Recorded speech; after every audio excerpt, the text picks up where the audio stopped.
화천대유 대주주 김만배 씨와 허위 인터뷰를 한 대가로 뒷돈을 챙긴 혐의를 받는 신앙림 전 언론노조 위원장이 14시간이 넘는 검찰 조사를 받고 오늘 새벽에 귀가했습니다. 신 전 위원장은 인터뷰 배후 의혹은 모두 부인하면서도 금전 거래 자체는 반성한다고 밝혔는데 특별수사팀까지 꾸린 검찰은 조만간 신병 확보에 나설 것으로 보입니다. 이종원 기자입니다.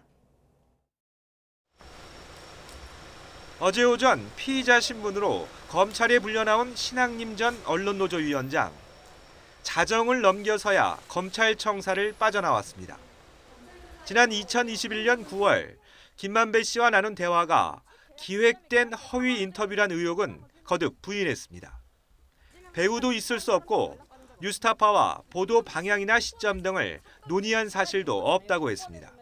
민주당 측 인사로부터 좀 부탁을 받거나 이런 부분 전혀 없나요?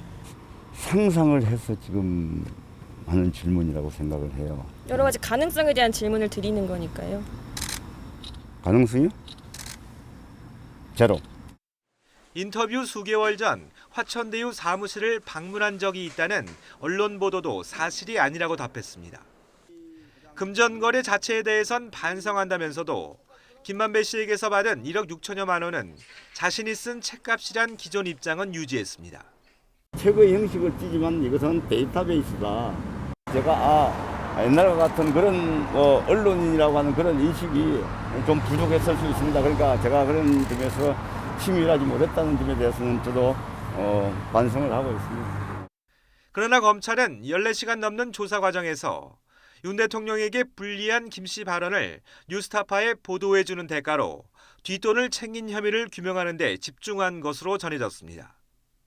또 6개월 전 녹음한 파일을 대선 직전 뉴스타파에 제보하게 된 경위도 집중 추궁한 것으로 알려졌습니다. 검찰은 이미 앞선 압수수색과 김 씨 조사 등을 통해 두 사람의 공모 정황을 일부 포착한 것으로 전해졌습니다. 김 씨가 조사 과정에서 수사 무마 의혹 인터뷰의 허위성을 어느 정도 인정했다는 게 검찰 설명입니다. 그 당시에 윤석열 대통령이 2011년에 그 조우영 씨에게 수사 무마해줬다고 진술했는데 지금도 입장은 변화 없으세요? 그 당시에 대검 중수 과장으로서 그런 영향력 있는 위치에 있지 않았다고 생각합니다. 검찰은 이번 의혹을 대선 개입 여론 조작 사건으로 규정하고 중앙지검 반부패 수사 3부를 중심으로 검사 10여 명이 투입된 특별수사팀을 꾸렸습니다. 일단 신 전 위원장과 김 씨가 허위 인터뷰 대가로 뒷돈을 주고받은 배임 수증제 혐의부터 다진 뒤 조만간 신병 확보에 나설 것으로 전망됩니다. YTN 이종원입니다.